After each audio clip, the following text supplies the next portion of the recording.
Olá, você concurseiro, concurseira, futuro servidor, servidora, que é o professor Grangeiro, professor de Direito Administrativo, de Administração Pública, hoje gravando com vocês o curso da Lei 9784 de 99, a Lei do Processo Administrativo Federal. Importante essa lei? Muito. Muito cobrada em prova? Muito. E se cobra muito texto literal. Então o que nós vamos ter que fazer aqui? Vencer essa lei toda, ponto por ponto, traduzindo as terminologias, as expressões que aparecem aqui, mostrando como é que tem sido a interpretação doutrinária desses dispositivos, casando com a Constituição, com a Lei 8.112 e outras leis do direito administrativo. Tá certo? Então, a ideia aqui é, como você estuda a Lei 9784? Como você estuda uma lei? Nós já demos essa dica, mas vamos repetir. Primeiro passo, lê todo o texto da lei para quebrar o gelo. Somente depois é que você vai ligar o seu computador e assistir às nossas aulas, com um caderno aberto para registrar tudo. Então, nós fazemos muitos incrementos, muitas observações, muitas anotações. Trazemos muitas informações de sala de aula, muitas informações da experiência, especialmente da forma de cobrança dessa matéria nos principais certames. Combinado? Então vamos ao que interessa, falar da nossa Lei 9784 de 99. Registre aí que essa lei, não é uma lei nacional, ela é uma lei federal. Então ela tem um âmbito de aplicação. O âmbito de aplicação dela é nas funções administrativas do Poder Executivo, do Poder Judiciário e do Poder Legislativo Federal. Muito bem. O STJ já recepcionou o fato de que essa lei pode ser aplicada aos estados, aos municípios, de forma supletiva, de forma acessória, de forma suplementar. No Distrito Federal, por força de uma lei distrital, de uma lei local, a Lei 2834 de 2001, se recepciona literalmente na íntegra a lei federal. O que o nosso legislador aqui fez? Uma leizinha com 3 artigos. O primeiro artigo dizendo, aplique-se no que couber aos órgãos da administração direta e às entidades da administração indireta distritais a lei do processo administrativo federal. Muito bem, então pegou todo o texto que tinha lá e se aplica aqui. É importante você estudar essa lei por quê? Porque essa lei ela tem muito a ver com a teoria geral dos atos administrativos, com as formas de desfazimento, de revogação, de anulação, de convalidação, que é uma forma de sanatória do atos. Quando se trata de competência, que é um requisito de validade dos atos, da forma, que é um requisito de validade dos atos, um requisito vinculado. Então, o processo administrativo disciplinar tem a ver, porque lá, a 8.112 manda aplicar, essa lei aqui se aplica ao processo administrativo disciplinar de forma supletiva, de forma suplementar, de forma acessória. Então, cada poder, então se você pensar, poder legislativo, tem lá o processo legislativo. Poder judiciário, tem lá o seu processo judicial. Quando se fala em poder executivo, tem também o seu processo, que é o seu processo administrativo. Então, qualquer demanda que o cidadão, que o usuário, que a pessoa física, jurídica, a entidade, a associação, tem perante o poder público, o que ele faz? Um requerimento. Ele manda protocolizar e faz a sua solicitação. Isso é um processo. Esse processo administrativo, claro que tem um procedimento, tem uma sequência, um conjunto de atos até a sua decisão. É isso que nós vamos estudar aqui. Os direitos desses legitimados, dessas pessoas que buscam peticionar, requerer perante o poder público, os seus deveres, os prazos que têm que ser respeitados, esse rito todo aí. Muito, muito importante. Então, acompanha aí. Então, vamos voltar aqui à fita. A Lei 9784, a Lei de Processo Administrativo Federal, é uma lei federal, não é uma lei nacional, porque ela não estabelece normas específicas para estados e municípios que podem ter a sua própria lei do processo administrativo.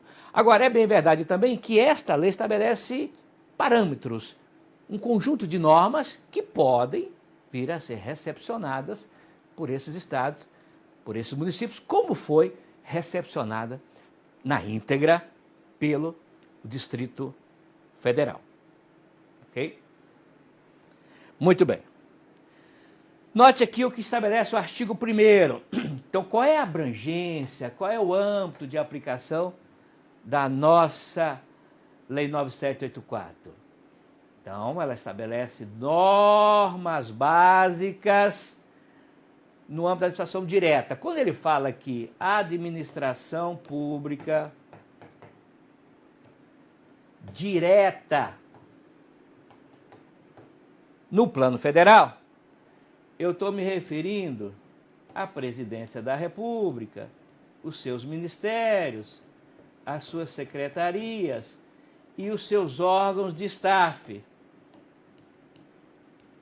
seus órgãos de assessoramento. Então aqui eu coloco também a AGU, coloco a CGU e muitos outros órgãos. Esses órgãos nascem de um fenômeno, de um processo que nós denominamos desconcentração administrativa. Quando você tira a competência e coloca para a periferia, para aproximar de quem? Do usuário, do cidadão, do contribuinte, do patrão, do serviço público. Existe também a chamada administração, que alcança ela, ó, a administração indireta. Agora eu estou me referindo a quem? Estou me referindo a entidades, a pessoas jurídicas de direito público, como as autarquias, e dentro das autarquias, as comuns e as especiais, como as agências reguladoras, e também os consórcios públicos, que nada mais são do que autarquias especiais. Você também tem aqui as pessoas jurídicas de direito público, de direito privado. Então, pessoas jurídicas de direito público e as pessoas jurídicas de direito privado. Nós temos, então, as fundações públicas de direito privado, as empresas públicas, as sociedades de economia mista. Aqui você tem a composição, então, da administração descentralizada ou indireta. Então, são entes personalizados que, por outorga desses órgãos aqui e com autonomia, prestam determinados serviços, seja eles típicos ou atípicos do poder público. Muito bem. Visando o quê? Qual o objetivo da nossa lei? Nada mais é, proteger os direitos dos administrados, legitimados, do cidadão, dos particulares, dos contribuintes, usuários, enfim, e melhor cumprimento dos fins da administração pública, que nada mais, esse fim aqui nada mais é do que a busca constante do bem comum, do interesse público. O bem comum, que é um princípio basilar da administração pública, do direito administrativo, a busca do interesse público. Esse interesse público irrenunciável. Muito bem. Agora, olha o que diz o parágrafo 1º. Que essa lei também alcança os órgãos do Poder Legislativo, os órgãos do Poder Judiciário.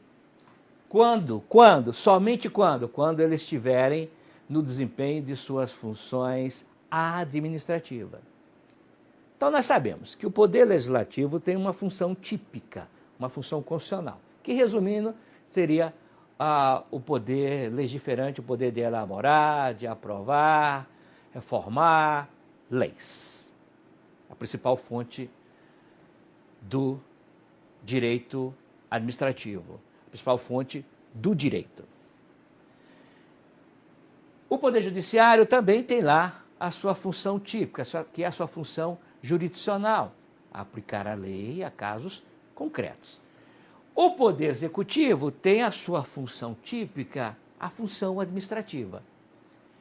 Então, essa lei se aplica, então, aos três poderes, quando eles despossuídos da sua função típica, exercem função administrativa. Mas em que momento que o Poder Legislativo pode exercer uma função administrativa?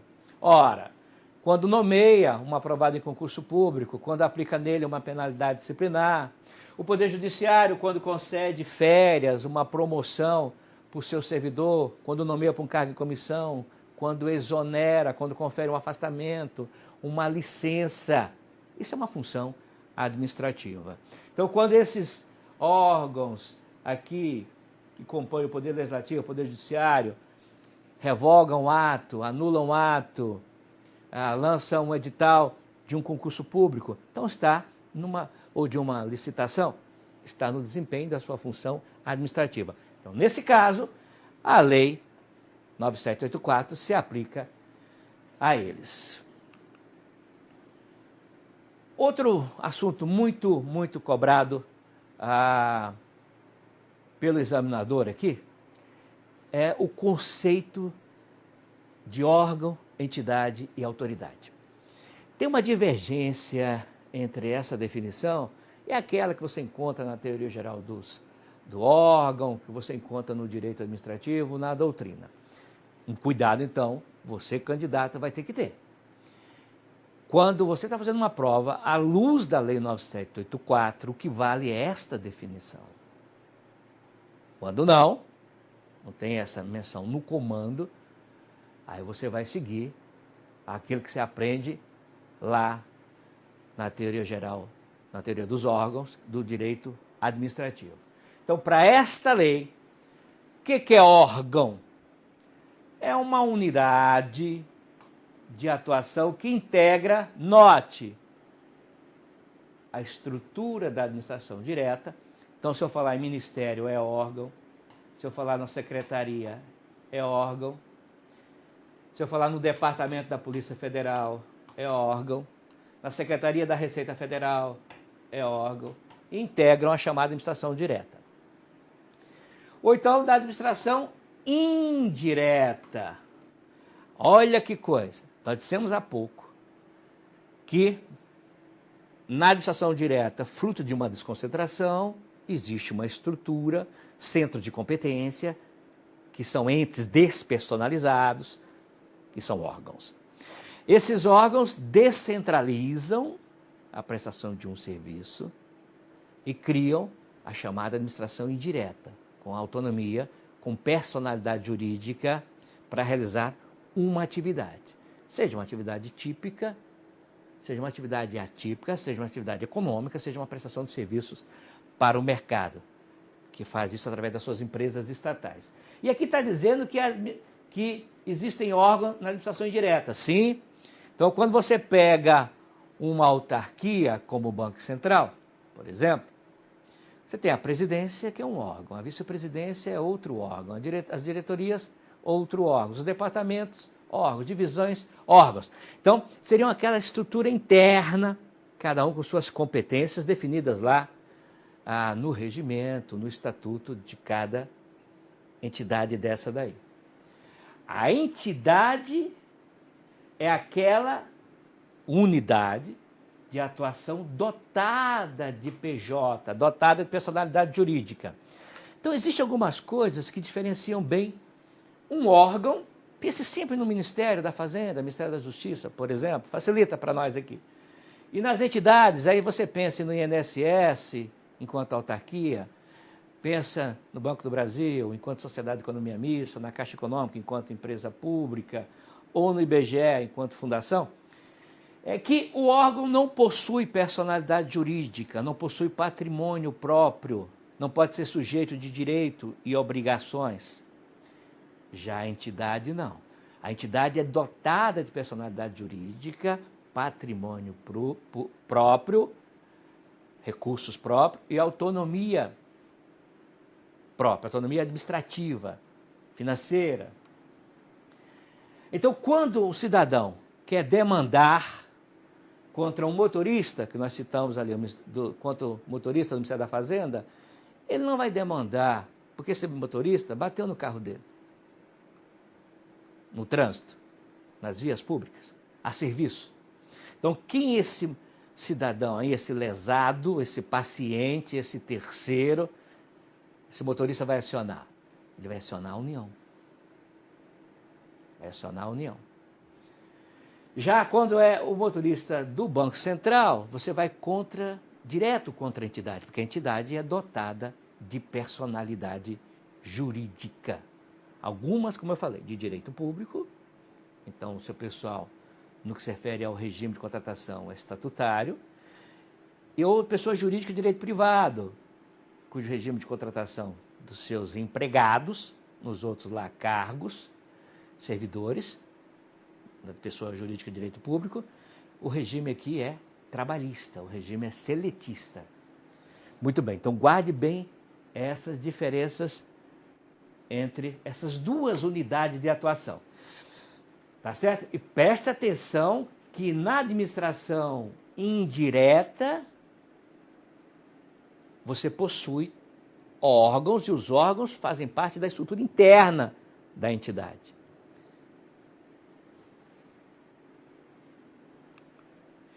Autoridade, sujeito. Então, é aquela pessoa, é aquele agente público. Note que eles colocam servidor como se esse servidor não fosse um agente público, dotado de poder de decisão. Na verdade, eu acho que o legislador aqui quis destacar o servidor por causa da administração direta, e aí você pegando também o judiciário e o legislativo, que integram aí na sua função administrativa, também integram a administração direta, como o TCU, como o Ministério Público, como o Conselho Nacional de Justiça, como a AGU, CGU, né? Todo mundo aí que tem o poder de decisão. Então, é aquela autoridade que recebe, em função da posição, do cargo, do regimento, do estatuto, geralmente por um ato, né, de delegação aí, uma nomeação, uma designação, o poder para tomar decisões. Então, 3 conceitos importantes da nossa lei, registre aí. Aqui está dizendo que a administração pública obedecerá certos princípios. Veja que a nossa Lei 9784 tem princípios expressos, tem princípios próprios, 11 princípios próprios. A nossa Constituição Federal tem também lá seus princípios, enumera os seus princípios básicos. Vamos só brincar um pouquinho aqui. Então você tem lá na Constituição Federal, no artigo 37, caput, o famoso LIMP, o princípio básico da legalidade, da impessoalidade, isso que todo mundo já sabe, mas é importante a gente fazer esse registro, moralidade, publicidade,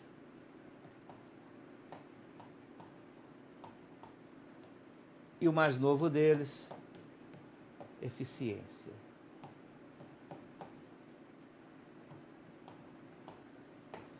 Muito bem. Quando você vem para cá e confronta com a Lei 9784, a gente vai traduzir melhor esses princípios ao longo aqui, tá certo? 3 deles são comuns. Então, você formaria aqui um LIMP lá na Lei 9784, só que tem significados diferentes aqui. Presta atenção agora. O L é o mesmo da cá, legalidade. O I aqui não é de impessoalidade, nesse princípio expresso enumerado no artigo 2º da lei. É de interesse público.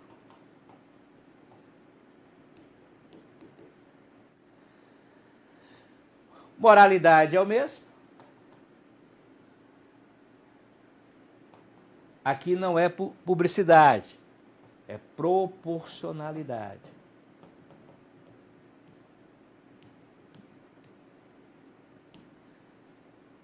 E aqui é eficiência também. Opa!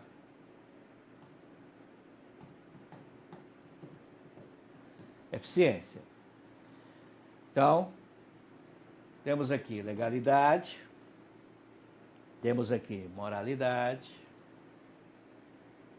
interesse público, especialmente no artigo 50 dessa lei, os casos, a ideia de razoabilidade que acompanha o nosso princípio se tem processo, tem necessariamente a ampla defesa e tem contraditório. É uma garantia constitucional, que ninguém será privado do seu direito e do devido processo legal, e que nesse processo legal tem que assegurar o contraditório e a ampla defesa. A ideia da segurança jurídica, que é o princípio da proteção à segurança.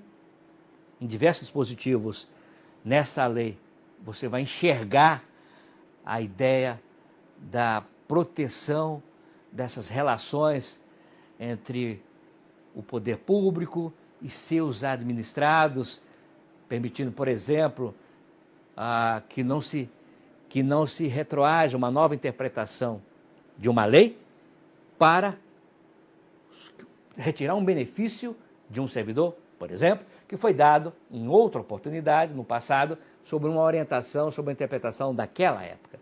Então, pelo princípio da segurança jurídica, essa nova interpretação vale para os novos casos. Ok? Interesse público e eficiência. Vamos mostrar eles aqui.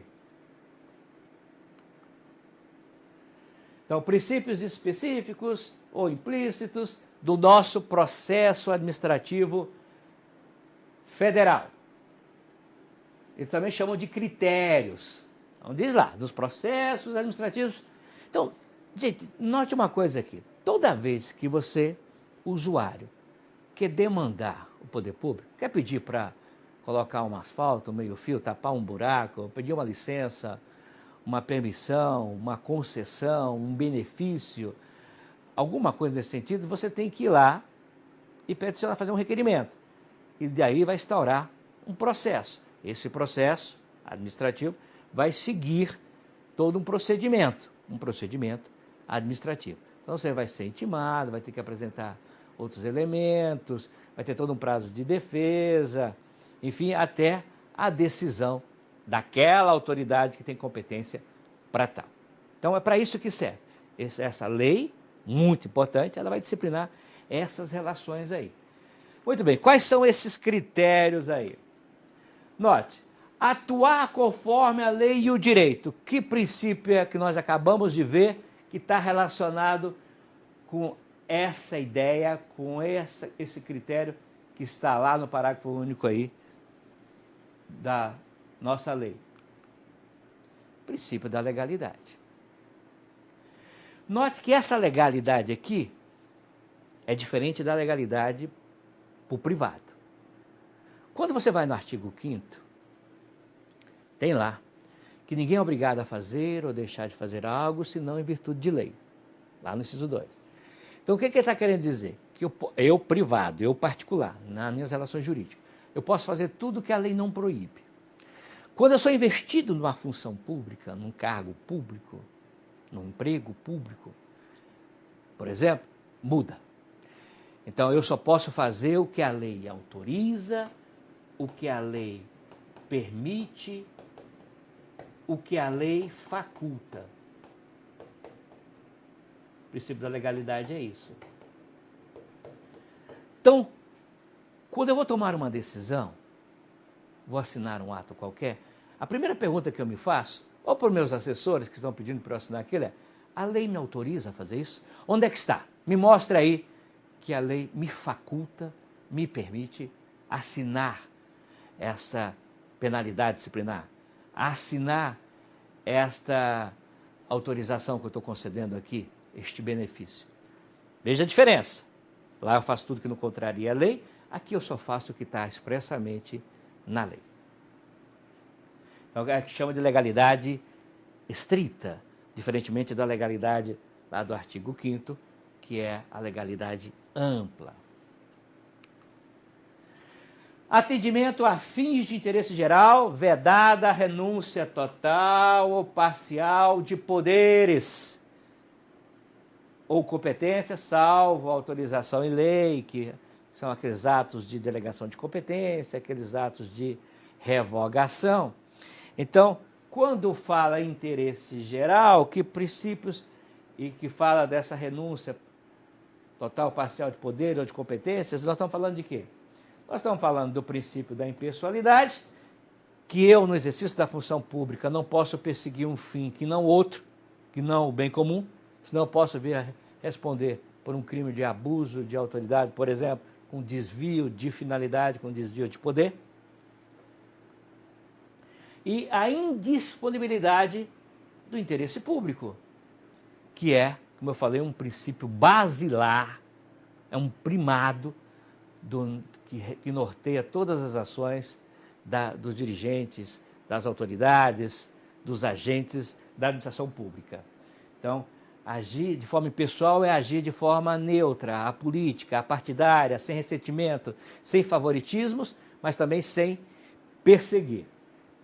Muito bem, então vamos parar aqui os nossos critérios para retomar na próxima aula. Muito, muito importante, tudo parte dessa ideia de princípios, que é princípio, é a origem de tudo, vai orientar nossas ações daqui para frente.